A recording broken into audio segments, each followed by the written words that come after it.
3. I Meet Gatsby. My neighbor, Mr. Gatsby, gave parties all through the summer. Nearly every night his house and gardens were full of music. Men and women walked among the beautiful flowers, laughing, talking, and drinking champagne. In the afternoons, Gatsby's guests swam in the sea or sat on his beach.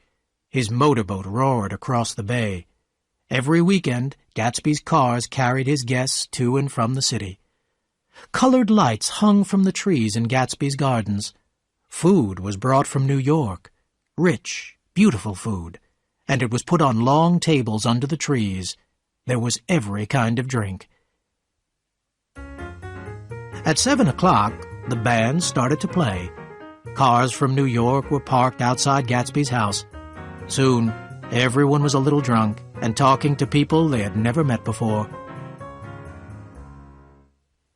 As it became dark, the lights grew brighter. The music and laughter were louder now. More and more people arrived. A girl began to sing with the band. The party had started.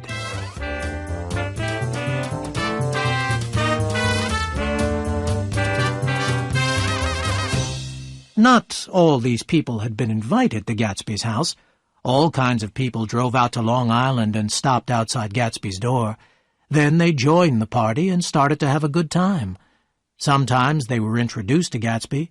Sometimes they never saw him. One day, I was invited to one of Gatsby's parties. As soon as I arrived, I began to look for Gatsby to thank him for his invitation. But no one knew where he was. As I went to get a drink, I saw Jordan Baker. I walked towards her, glad to see someone I knew. "I thought you might be here," Jordan said. We took our drinks and sat down at a small table under a tree. Jordan began to talk to a girl in a yellow dress. "Do you come to these parties often?" Jordan asked her. "Why, I come here when I can," the girl said. "No one cares what I do, so I always have a good time. Last time I was here, I tore my dress. Do you know, Gatsby sent me a new one? It cost him $265.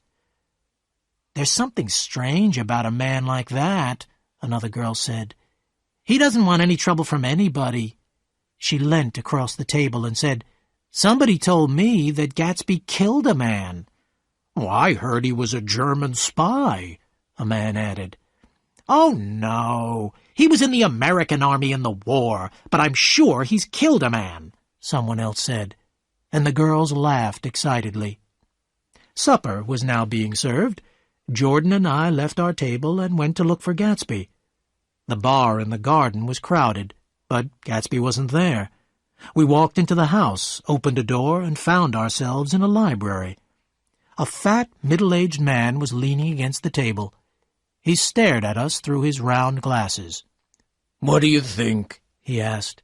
"All these books, they're real." "Are they?" "Sure. I thought they were made of cardboard. Here, look. Gatsby is smart. He does everything right."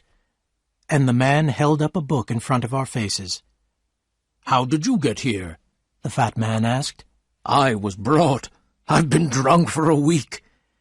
He shook hands with us and smiled. Jordan and I left him and went back into the garden. People were dancing now. The voices and the laughter were very loud. The moon was high in the sky. Champagne was being served in big glasses. Jordan and I sat down at a table with a well-dressed man of my own age. I was enjoying myself now. The music stopped for a moment. The man at our table looked at me and smiled. "I think I know your face," the man said. "Weren't you in France during the war?" "Well, yes, I was." "Me too," he said. We talked about the war for a few minutes.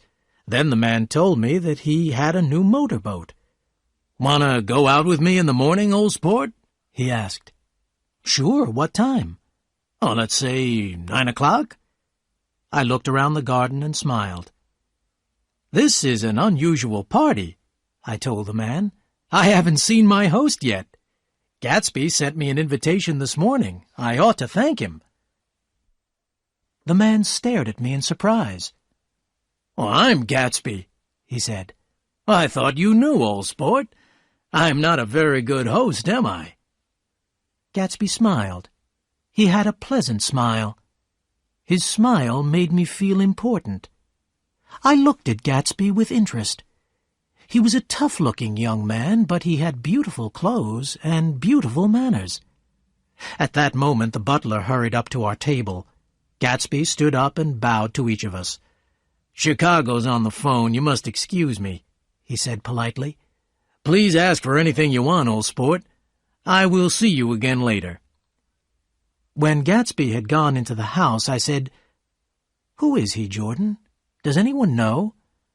"He's a man called Gatsby, that's all I know." "But where is he from? What does he do?" "Now you've got interested in him," Jordan smiled. "Everyone does.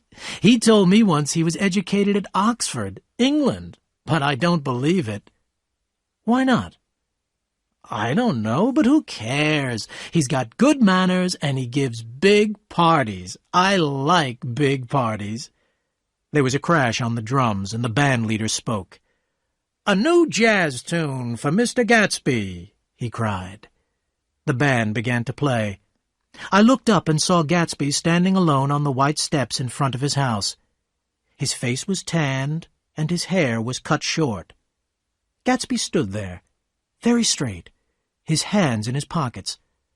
I wondered why people seemed a little afraid of him. When the jazz tune ended, every girl kissed the nearest man and fell into his arms, half drunk. But there was no girl in Gatsby's arms. He stood there on the steps alone. The butler came back to our table. "Miss Baker," he said, "Mr. Gatsby would like to speak to you." "To me?" Jordan got up slowly and walked into the house. It was almost 2 o'clock now. Someone was singing. I went into the house to listen. A tall woman was standing by the piano, very drunk. As she sang, she cried. Suddenly, she dropped her glass and fell back into a chair, fast asleep. It was time to go home. As I walked towards the door, Jordan Baker and Gatsby came out of the library together. "I've heard the most surprising thing," Jordan told me quietly, "but I can't tell you about it. It's a secret." She yawned.